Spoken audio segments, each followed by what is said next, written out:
Good morning everyone, welcome to the Reset Network. Our today's topic of discussion is media economics. For this discussion, we have thus in the studio Dr. C.P. Singh, Professor, University School of Mass Communication, Guru Gobind Singh Indraprastha University, New Delhi.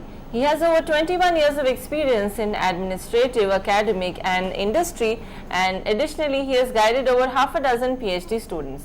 His interest areas include media economics, designing strategic syllabi, media education models, media economics as I already mentioned, communication of innovations for freedom, news content and language trends. So friends, we are very happy to have Sir here with us today, and let us welcome him, and with this welcome we request Sir to begin today's lecture.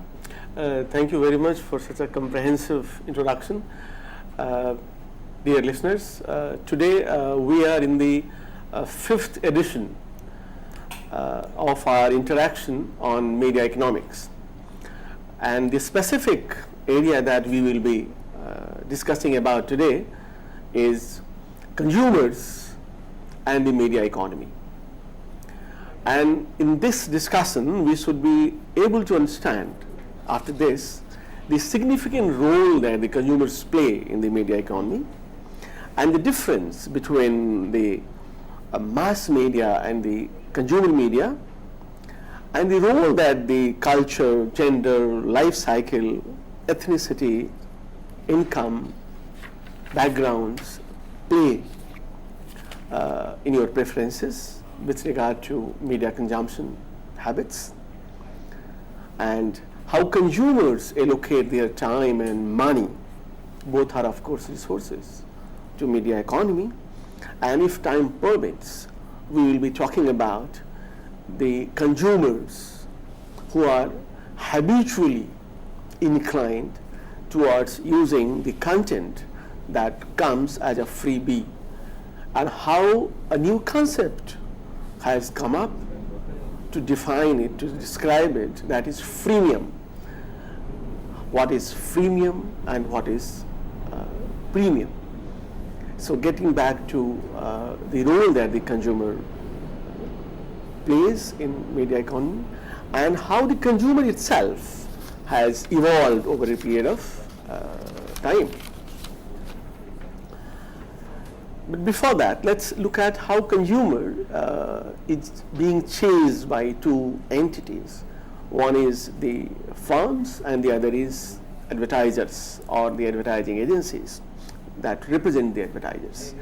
Consumers spend on the content, and they want the consumers to access the content, and they make money out of it through subscription, and also advertisement that are placed or displayed in that context at that particular point of time or duration of time.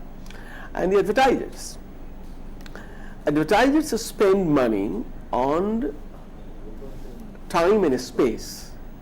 How many minutes on radio, how many minutes on television, and what is the space that the advertisement is going to occupy in a newspaper or in a magazine, or both time as well as space in the context of say a website.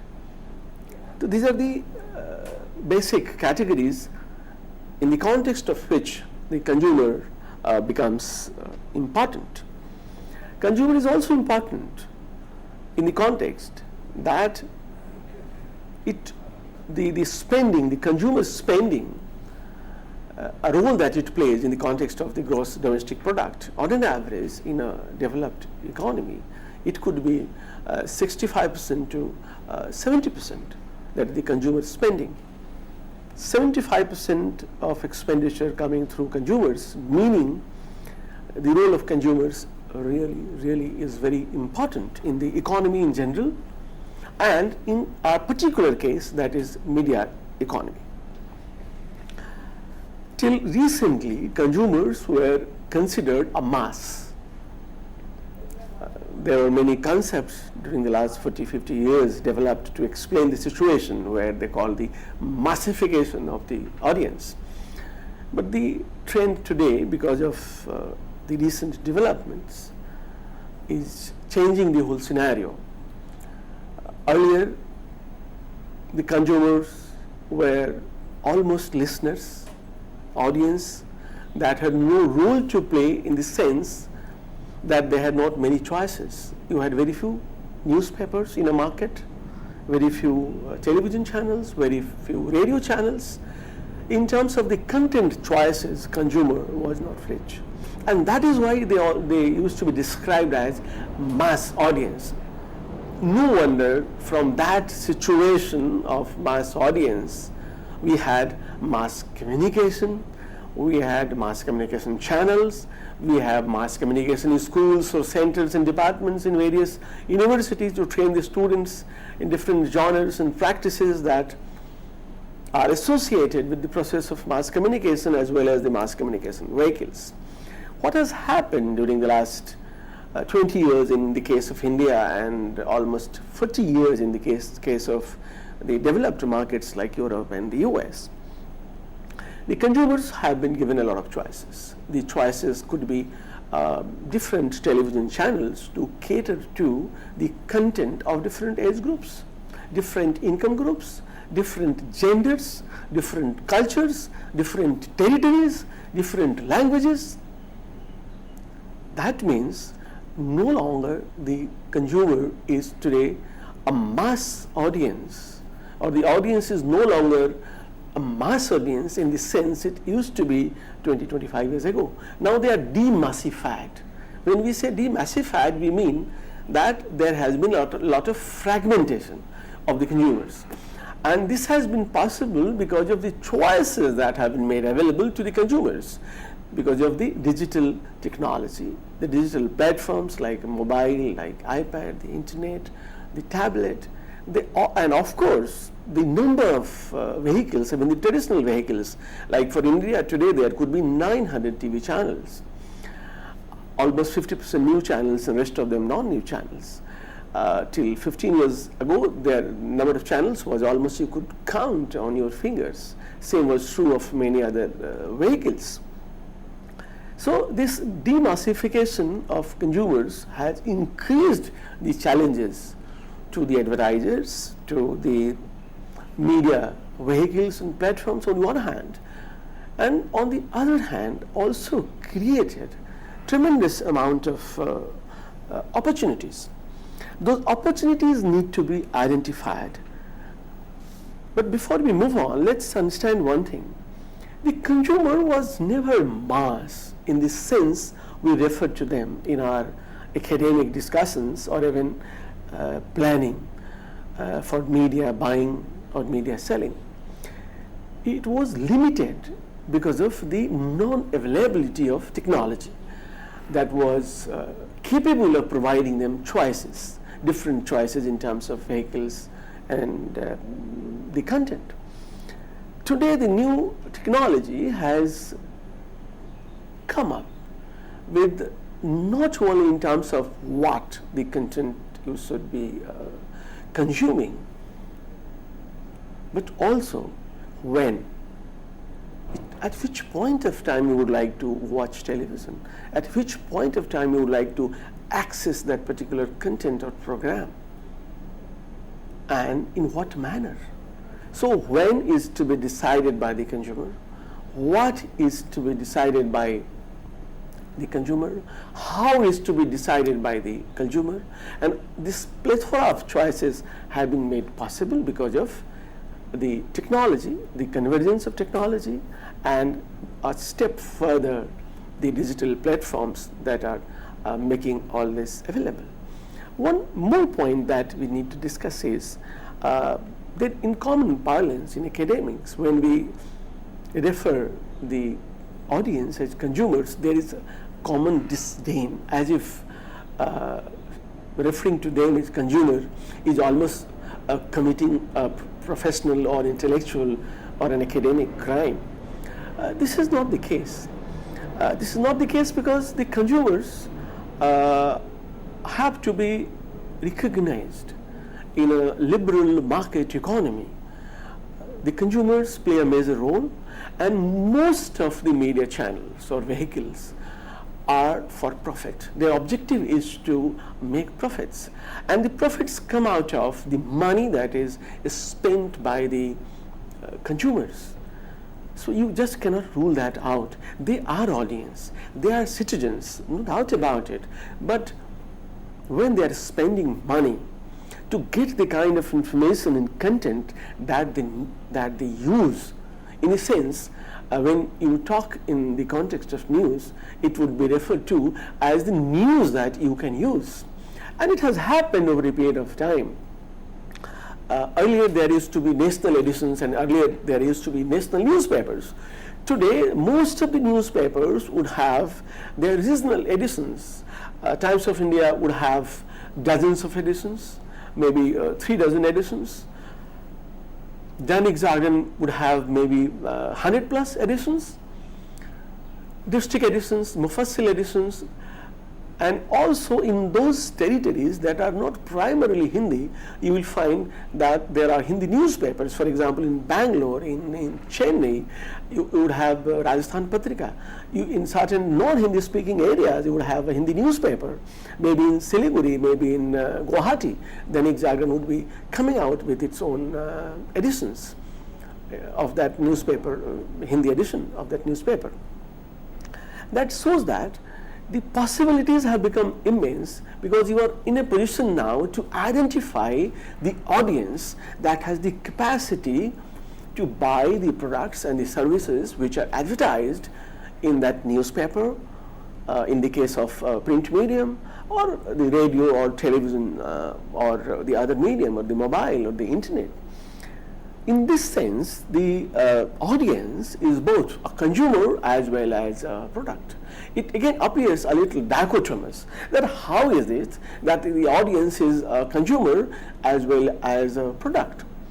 Audience is a consumer when it is consuming, it is listening to, it is watching the program on television, listening to the radio, or reading the newspaper, or surfing a content, or reading a content, reading some kind of content or story on the website. In that sense, the audience is a consumer. It's consuming that content. It is also a product. I mean, and that's very simple to understand when you relate it to your daily life. You get advertisements on the channels, on TV channel, radio, in newspaper. Someone pays for that advertisement. When someone is paying for the advertisement, what is the objective of the advertisers? The objective of the advertiser is that the audience, the part of the audience which has the capacity to buy those products advertised, should be reading this newspaper, watching that television channel at that particular point of time when that advertisement is being broadcast or telecast. And how does that happen? How the money comes? A television channel, for example, would approach an advertising agency or an advertiser that, look, your product, say for example, a car, a medium range car costing say 5 lakh rupees, 45 lakh rupees.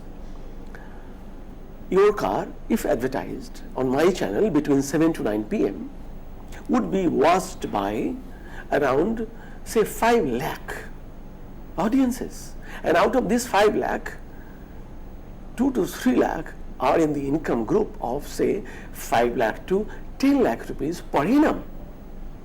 And if you advertise during this slot, you will be benefiting. So the number of the audiences, the number of the television watchers is being sold out to the advertisers. In that sense, the audience becomes a product. And for that product, the advertisers are paying to the television channel. So it is, that is why we say that media is usually most of the media are dual markets. They produce dual market products. So on the one hand, you have got readers who are reading newspapers and paying 5 rupees or 2 rupees or 3 rupees for a day's newspaper, and on the other hand, there are advertisers that are paying to buy a space in that newspaper. That is why you call it dual market. Advertisers are paying for the space, and through that space, attention of the readers, and the readers are paying to read the content. That is how we call it a dual market product. Most of the media products are called dual markets. And it is here that we recognize the importance of advertisement. Almost 75 to 80% of the cost in a newspaper is borne by advertising, and the remaining is covered by the subscription, that is the money that you pay when you buy a newspaper, either through a hawker or through stands.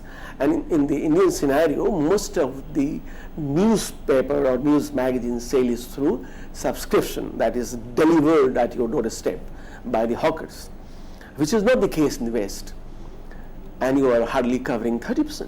So advertisers are in a position to influence the content of the newspapers because they are paying most of the cost and they are covering most of the margins earned by the newspaper company. You are paying only 30%, and I can very well say that even the rich readers, the readers or audiences who are in a capacity to pay for the newspapers, have allowed themselves to be corrupted. When I say consumer, the readers or audiences have allowed themselves to be corrupted, I mean that you can pay more for that newspaper. If you can pay more for it, you can get better content. But you are not doing that. You are not in the habit of doing that, and that is why you may be getting the content which is of less quality. And it is of less quality because the advertisers are paying the major chunk of the cost as well as the margins, and they are influencing the content in a big way. So there is no point crying foul over it. When we go to buy a ticket for a show, for a movie, we pay full price. When we go to buy a ticket for a show somewhere else, not the movie, we pay full price. When we go to buy a book, we pay full price. When we go to buy a car, we pay full price. And that is why we deserve the quality for which we pay the money. In this case, you are not paying the money.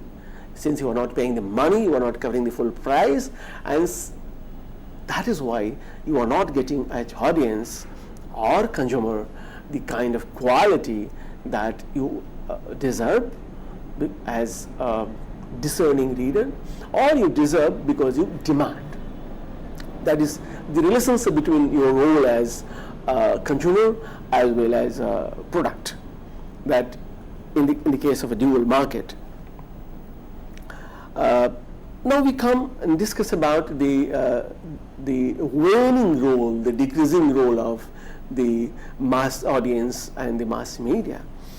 As we discussed earlier, that mass media played its role as mass medium when the audience, the consumers were considered homogeneous, the same kind of products and services were considered, and they came in huge numbers. Now mass audiences do play a role, and mass media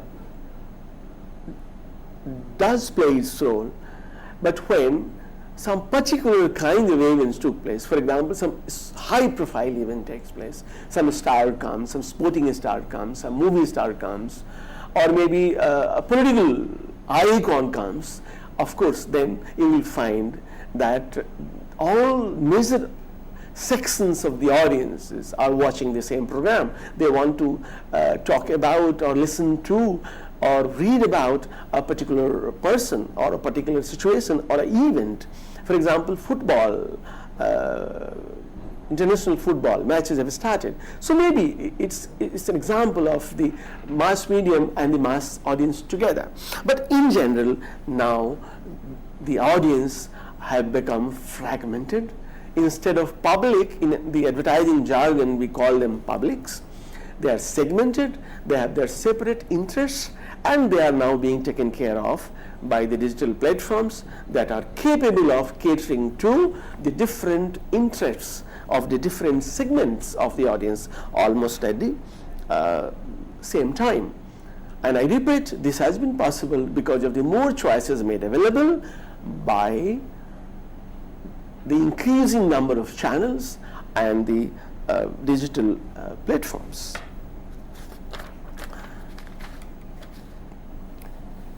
Let's have some differences, talk about some differences between the two situations. Not that the mass audience has died and the mass media have died. Only thing is that the consumer media, which demands more attention and variety, has gained its importance, but definitely not to the complete exclusion of the mass medium. There are certain differences that we should underline and understand. Mass media refers to the control of distribution of the content, because there are not many choices that it can be controlled. Whereas the consumer media refers to the control and access. Control and access. Control of and access of whom? It is by consumers. Earlier it was by the medium only, the providers. In the case of consumer media, it is now the access and choice both by the consumers. In the mass media, there was linear experience. When we say linear experience, we mean that if a program comes at the 10th minute, you have to read it or watch it through the first, second, third, fourth, fifth, sixth, seventh, eighth, ninth minutes. You cannot jump to the 10th minute. But the digital platforms make it available in such a manner that straight away you can go to the 10th minute of the program. You can go to the online edition of a newspaper, and instead of flipping through the first page, second page, third page, fourth page, you can straight away click the sports page, and on the sports page you can click the story about the sporting icon that you want to read about. That is the non-linear experience. That is, you can straight away go to the kind of story you wish to, which was not the case in the case of the mass medium. In the mass medium, you have got limited advertiser options, a particular point of time, space, whereas in the consumer media, which is digital, of course, there could be many options for the advertisers as well. In the mass medium, it was mostly in terms of market structure, oligopoly power. When we say oligopoly power, we mean that there would be less number of companies and firms than monopolistic competition, and more than the duopoly. Maybe in such a scenario, if it is news, maybe there are 5 to 6 channels that have got 60 or 65% of the total television news market. That is oligopoly. If there are maybe 10, 15, it could be monopolistic competition. But mostly in the mass media scenario, there would be oligopoly, where 5 to 6 players would be cornering 60 to 65% of the market share. In the case of online medium, the consumer media, there could be unlimited competitors. Unlimited competitors for the simple reason that the cost of raising an online company is much less than raising a company that is of brick and mortar. And finally, the mass media refers to an impersonal communication. For example, right now, almost 99% of my communication with you as audience or listeners is impersonal. We are not interacting, we are not questioning and answering almost on minute-to-minute basis. But on the digital platform, it could be almost minute-to-minute basis. It could be very personal on the internet and mobile, or on the website of a news or some other platform or area, and interactive. You can ask questions, you're going to get the answers. So that is about mass media and consumer media. This doesn't mean that they don't overlap. Only thing is that the changing role of the audience, more as consumers, has dictated us to make such differences for reaching an analysis for the decision-making purpose, both for the policymakers as well as for the companies that are engaged in the production and distribution of the media products and services.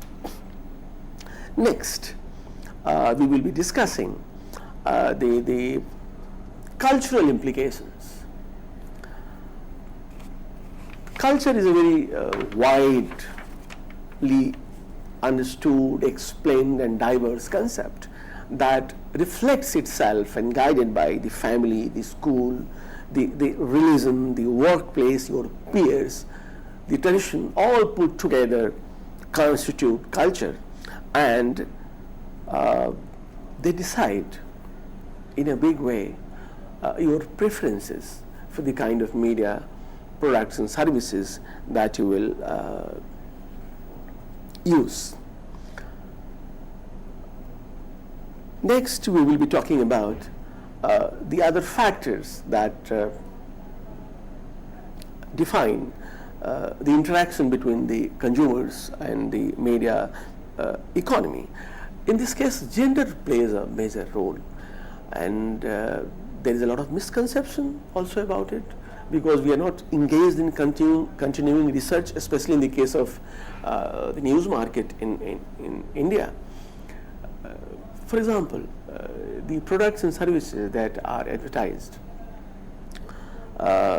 pertaining to men or major that involve that major decision making are advertised during prime time on the belief that might be misplaced now under the current circumstances, that men are the major decision makers and men watch television during the prime time news, and that is why the fee for the prime time ads are much more than the daytime that is mostly considered to be reserved for women, and they are considered to be watching much less of news and more of the entertainment. That may be true to some extent, but in the current scenario, the latest researches show that news has 47% of its audiences during the daytime women, which means the news television news advertisers need to reorient their policy towards women who are turning into major buyers. One more thing to add, even if you as a man need a shirt or a trouser or a mobile or something that you use, most of the decisions in this case are taken by women at home. So for two reasons, women need to be targeted during the daytime, and the television news channels need to charge more for their commercial time, because women decide quite substantial segment of the decisions pertaining to purchases for men, and second, they are watching television news in a big way to the tune of 47%. That has been discovered recently by an audience research company almost a year back. What I mean to say is that gender plays a major role in media economy, and we can have some broad trends that demarcate or make some kind of distinction between the media consumption habits preferences or preferences between men and women. Say by way of content preferences, female would usually go for drama, situational comedies or romantic comedies, whereas male would normally go for, in order of preference, it could be sports, it could be horror movies, it could be action, it could be sci-fi. Again, in case of advertising, female would be tolerant towards advertising, and they would not skip the advertising. Male would normally dislike advertising. Remote control use, how you use the remote control. Again, women would be tolerant towards the remote. They would be less frequently using the remote control. They would not be hopping from one program to another program, whereas male audience, men, would be more frequently using the remote, hopping from one program to another program. Attention span, again, in case of female, is more. Globally, it is researched and found so that attention span of women is much more than that of men with regard to television programs. Then the other factors that impact the media economy vis-a-vis consumers. Today we are talking, just to remind you, the role of consumers in media economy, or the topic today is consumers and media economy. The other factors that we are going to discuss would include life cycle and ethnicity and time and a few other things. Life cycle could be broadly divided into three parts. Say you are below 25, you are between 25 to 60, 64, and then you are 65 plus. Now what are the drivers, what are the catalysts when you are watching television or any kind of media using? In case of 25 and below, the drivers are the peers, your friends. You would like to compete with them while discussing that, fine, you have watched this program, I have watched that program also. They would like to compete with them. They would not like to be left behind in this case. Social networks and family. So in the descending order of importance, the most important for someone 25 and below would be friends, peers. Next, social networks, and third, family. And the manner in which they would like to watch or use the media would be multitasking. For example, you are watching television, you will be using mobile, maybe you will be reading a newspaper, and you will be sipping tea. A person 25 and below will be using media like this. We call it multitasking. And you will be using, of course, other media. And the medium would be the convergence medium and the platforms. So entertainment, of course, would go together. The new media will be there. News will be there. So many things will come together. Between 25 to 60, 65, the drivers, the things that decide what kind of content you would like to use or access. Number one is family. For a person of my age, between 25 to 60, 65, the driver is my family, my career, my economic condition. Number one is family, number two is career, number three is my economic condition. These three will decide the kind of content that I will access. And in the descending order of importance, the kind of media that I will access to get this kind of content would be traditional media more and the new media less. So less of mobile and more of television, more of radio, more of newspaper. And my needs would hover around more of information and less of entertainment, or at least 50-50 information and entertainment. Then 65 plus, people who are old, what are their concerns, their catalysts or the drivers that demand, that control their demands, or decide their demands for media content would be health. In old age, health is a major issue. Safety, that again is a major issue. Retirement issues and benefits. This is the kind of content that they would like to use or access. And the medium they would like to and mostly prefer is more traditional and less of the multitasking, multi-platform new medium. That is, of course, radio, television, much more. newspaper much more, magazines much more, and their focus would be more on news and information and very little on entertainment. That is with regard to the life cycle or the age group division of the consumers and their media consumption habits and their role in the media economy. These are broad trends. There could be exceptions in certain segments, in certain territories, in certain income groups, and certain situations which put a group or audience in a peculiar situation. But these are the broad trends. Then there could be division along the ethnic lines. The study that I'm going to, the broad study that I'm going to share with you with regard to the United States market.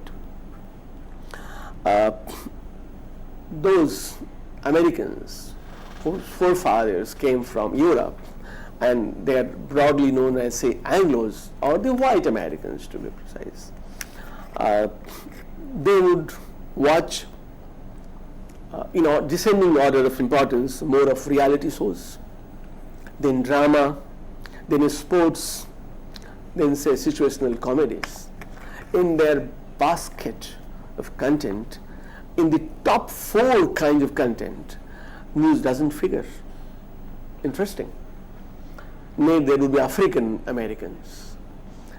Again, in the descending order of importance, it has been found that they would go for reality shows, followed by sports.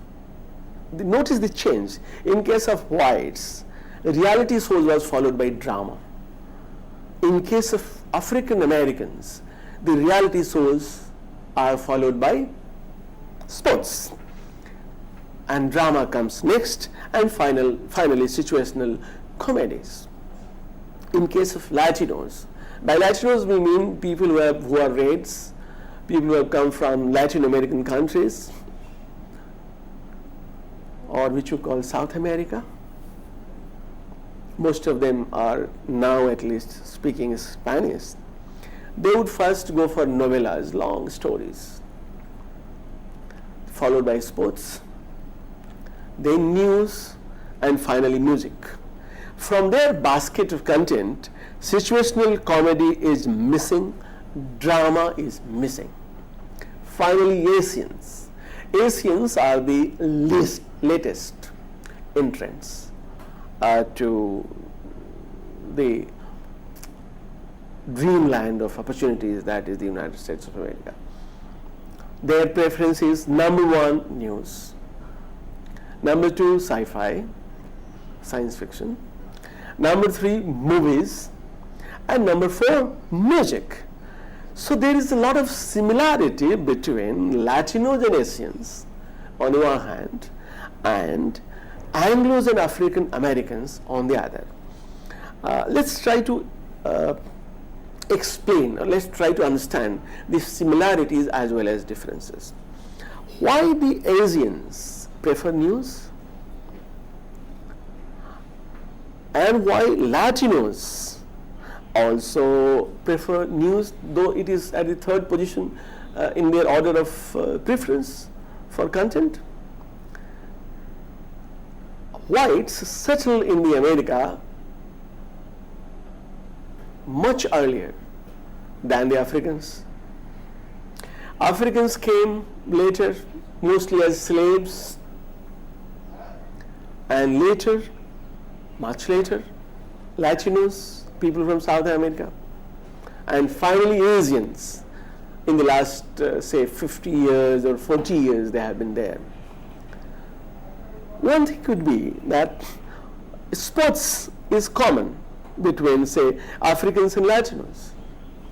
Sports is one category through which you mark your presence. You are physically strong, well built, and you leverage your physique to get some kind of image mileage. It applies to both African Americans as well as Latino. Hence, sports. But in sports also, there are 2 categories.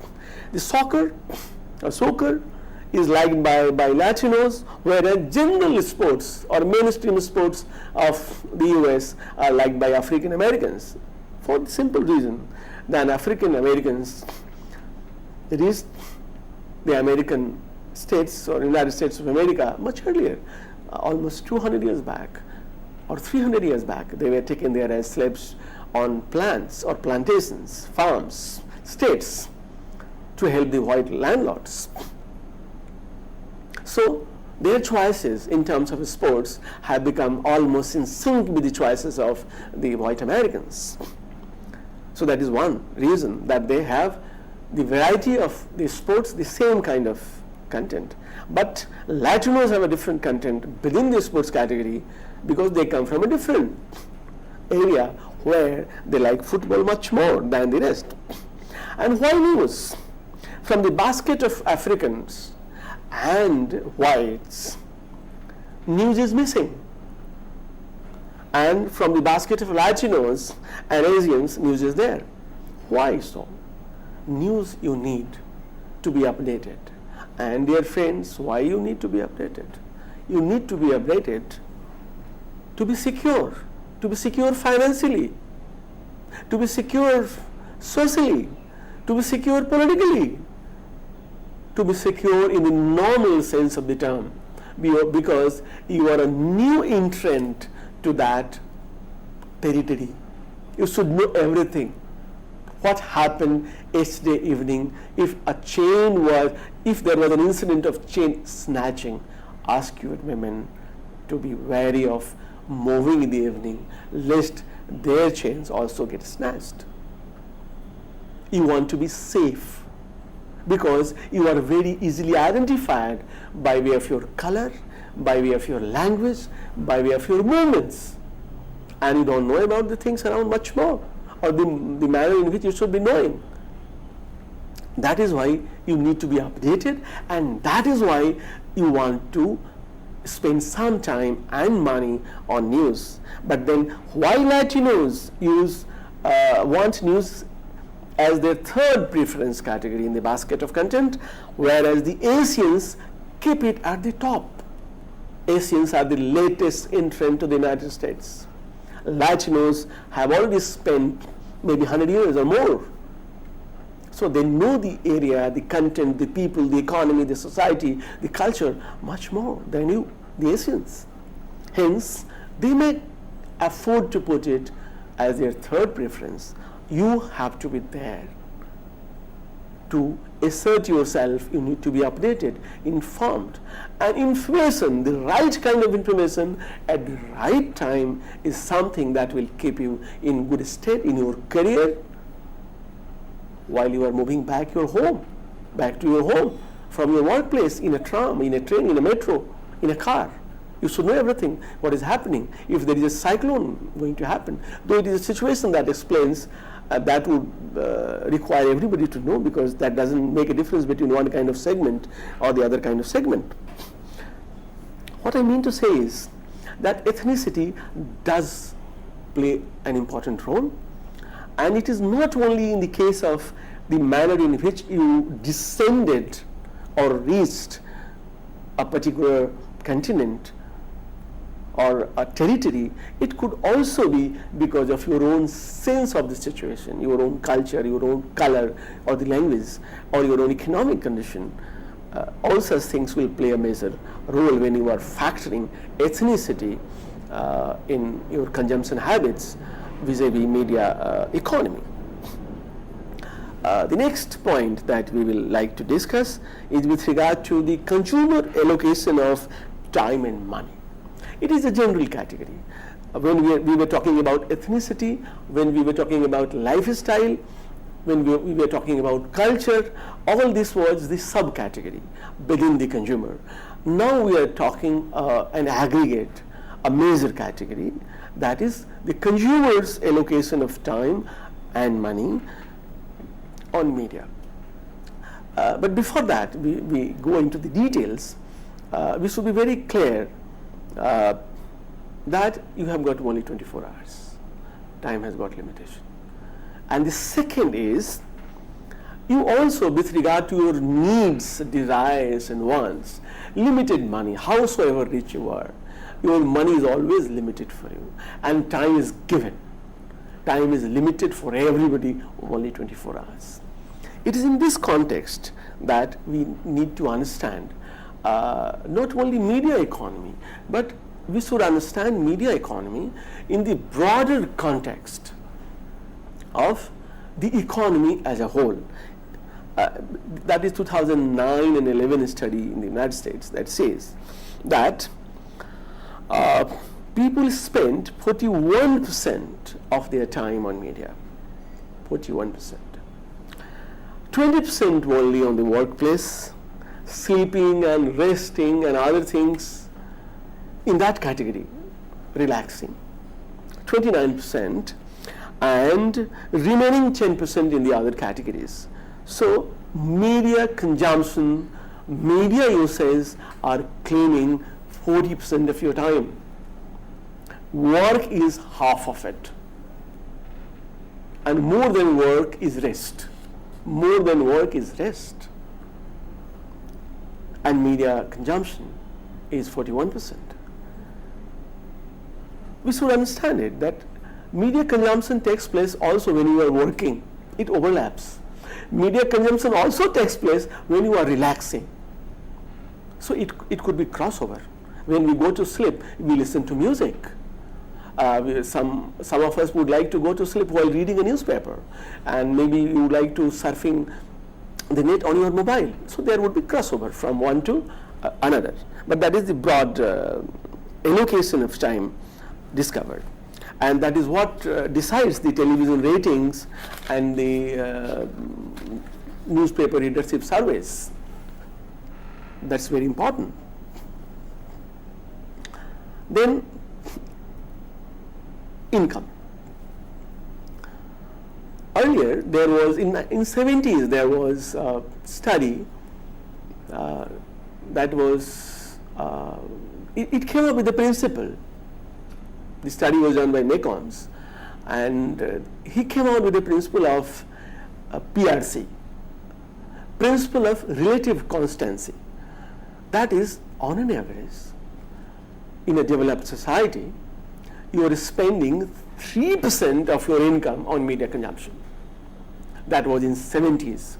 Now 40 years down the line, it has increased in the same society to almost 4.3%. That was in 2011.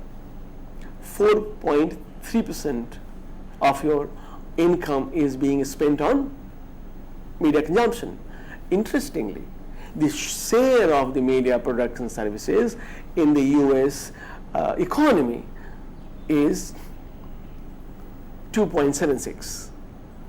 So addition or the share that you are claiming in the national income is close to 2.76, but the income that you are spending is 4.3. In case of India, the share of media economy in the gross domestic product is less than 1%, and this is true of most of the developing countries. Their share of media economy in the gross domestic product or the economy of the country as a whole is 1 or less than 1%, and in the developed markets it is more than 2 or more than 2%, 2.5, 2.76. In certain cases, for example, United Kingdom, this could be more than 3%, where the media consumption is pretty high.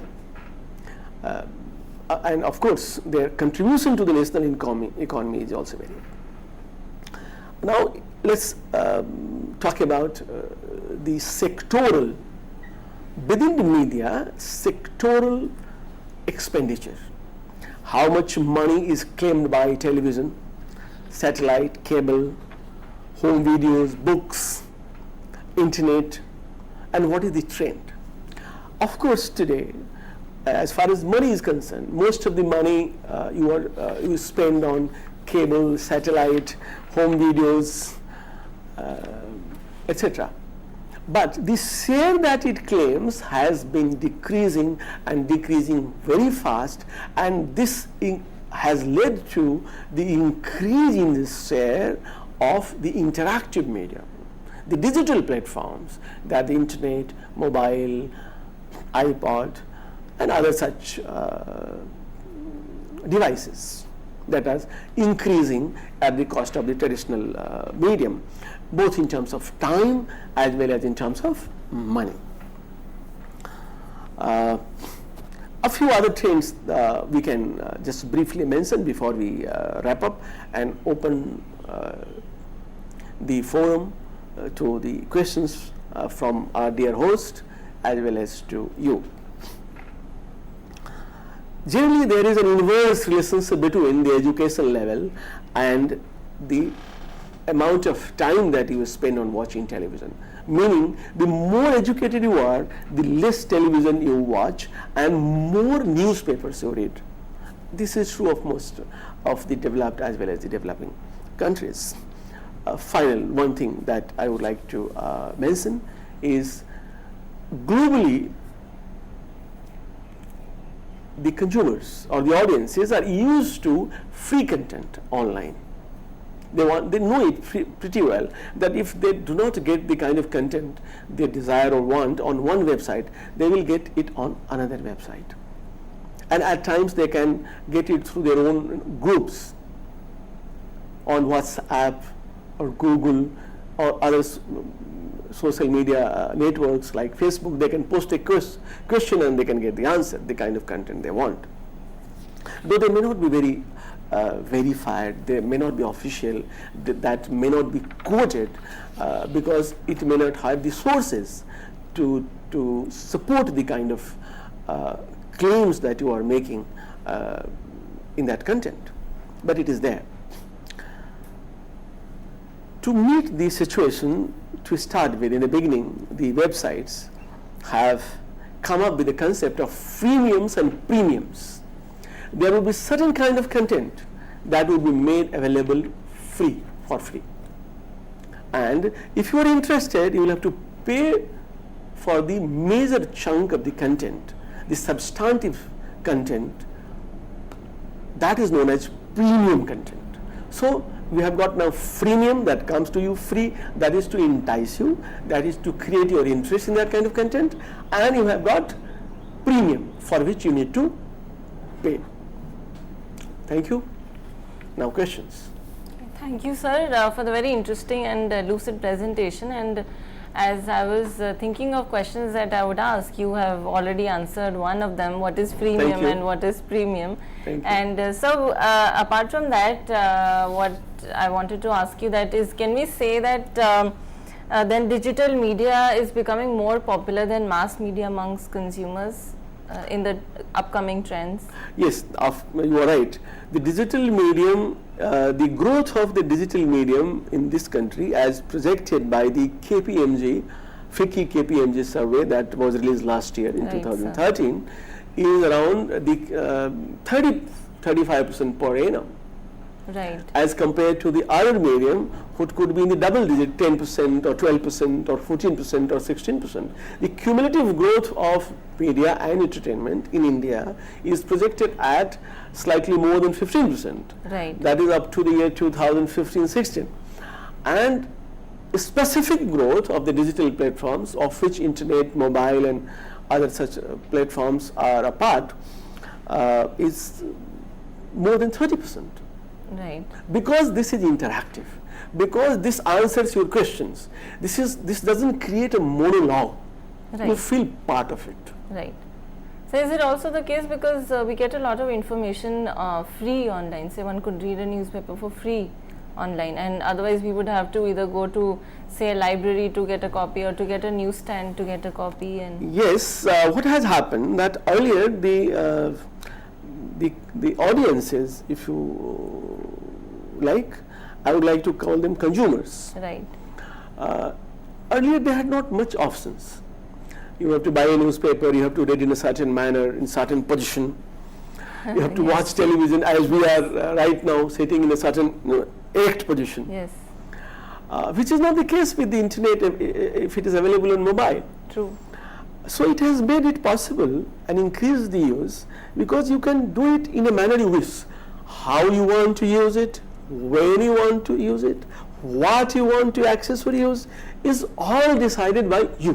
Yes. So you are the king, you are the master Right. of the medium because of the choices that are made available to you, Right. and that is why it's increasing. Right. Thank you, sir. Sir, in that case, probably is mass media taking this as a threat somehow? Are they getting threatened by the reduced share and? See, look, whenever new technology comes, you look at it as a threat. Later on, it becomes an opportunity.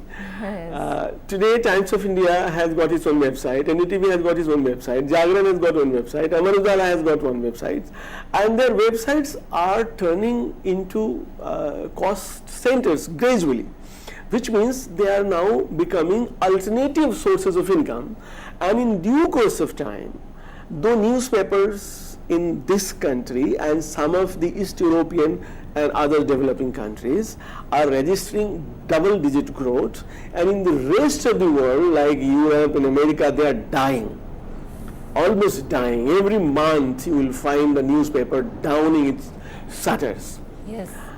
But India, they are growing. But even here in times to come, their share will first start declining, and beyond a point it will decline to such a level that it will no longer remain profitable. And that is why the newspapers are moving online to create alternative sources of income. So from threat initially, now it is being recognized as an opportunity that has been thrown open by new inventions and the convergence of technologies. Right. So definitely then we can see this as a positive move and a Of course, positive of innovation course. that is Yes. now being increasingly picked up and being Yes. used, and in fact it is making things more accessible to people. Yes. That if one is on the move, we need not stop for a newspaper Yes. at the store, and we can just use it on our mobile. You see, the medium on mobile has become very helpful. It is very democratic. It is very democratic because it takes care of your time, your income, your resources, and it is also very safe for women in a society which is caste-ridden. Yes. In a caste-ridden society, the information is very, blocked. If not blocked, it is constrained. All kinds of information don't reach all kinds of people. Here, you are empowered with 100 crore mobile connections today and 77 crore mobiles that are active. Right. And on the social media, women have outpassed men. Right. So that is empowering, Right. democratically, socially, gender-wise, in all possible ways. Right. So friends, with Sir today we talked about consumers and the media economy, and we saw how empowering the media can be. So I would like to thank Sir Thank on you. behalf of all of Thank us, you. and thank you viewers for watching. Have a nice day.